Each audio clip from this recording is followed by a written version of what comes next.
Je suis Yves Degri, à l'état civil, d'origine ivoirienne, et je réside en Côte d'Ivoire. Je suis issu d'un père qui est lui-même percussionniste, qui était certain fonctionnaire, mais qui était aussi percussionniste. Donc, d'après les informations que j'ai pu avoir à ce niveau-là, je pense que c'est tout ça qui certainement pourrait expliquer aujourd'hui mon statut de musicien pratiquant.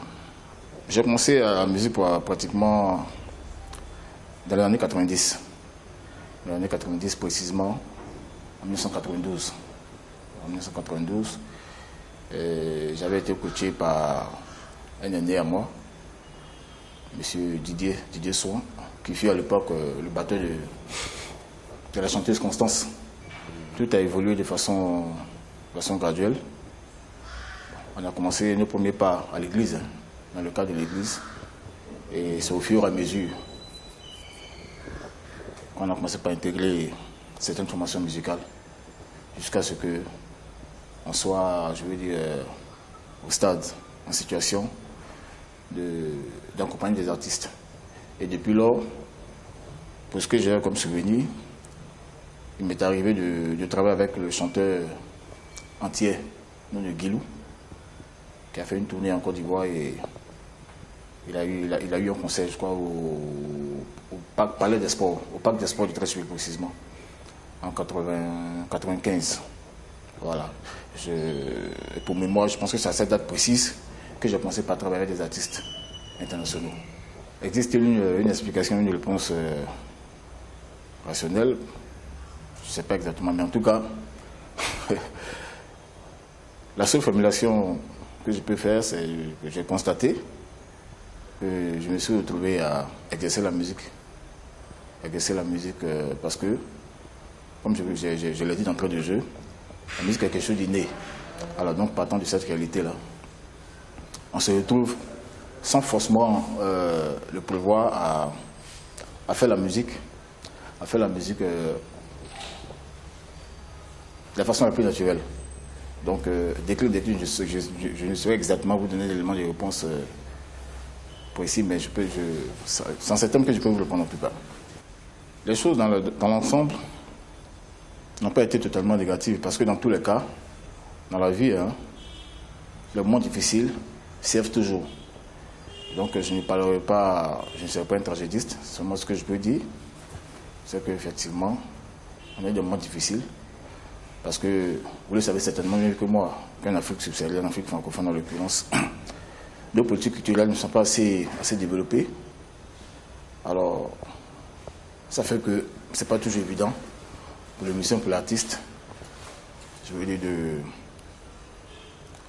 s'épanouir de façon systématique.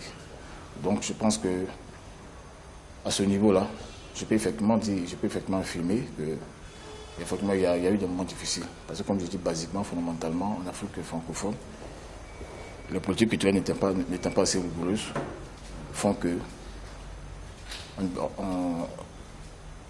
on connaît forcément des moments d'interrogation, de questionnement, au point même parfois de vouloir renoncer, mais toujours est-il que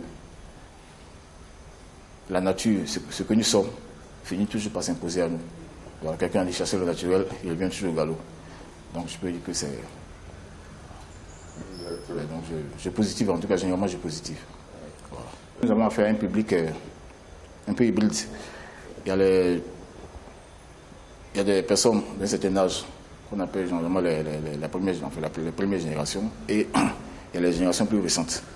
Donc, en fonction de cette composition du public, on a un répertoire qui touche à la fois la génération précédente et qui aussi touche la génération plus récente.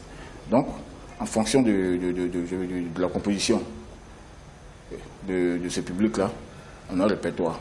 Et effectivement, quand on exécute, quand on interprète des chansons de ce public, de ces deux publics-là, évidemment, il agit comme il se doit, parce que chacun se retrouve à revivre tout ce qui a marqué, tous les événements qui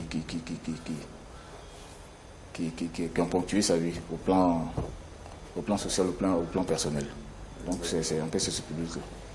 Pour ce qui est des projets, je pense que Nous sommes encore au stade même de la conception. Parce que nous sommes de ceux-là qui pensons qu'un projet sérieux, il se conçoit. Un projet sérieux, il se pense. Alors à ce titre-là, nous estimons que ce n'est pas une course à la montre. Donc nous prenons tout le temps qu'il faut pour mûrir les projets et puis ensuite passer à l'autre étape des choses. Parce que, je vous l'ai dit dans trop de jeux, hein, en Afrique, nos politiques culturelles sont telles que ce n'est pas toujours évident pour l'artiste de systématiquement s'épanouir parce que l'environnement même ne favorise pas les choses, une bonne fluidité de la chose artistique. Donc, toutes ces réalités-là font que pour réaliser un projet, on se donne un maximum de temps. Et quand je parle de temps, je le dis de façon implicite. Hein. Il y a l'aspect financier, il y a tout un tas de conditions qu'il faut remplir. Donc à ce niveau-là, je pense que nous sommes encore au laboratoire. Et je pense qu'au moment venu, au moment opportun, les choses seront officialisées.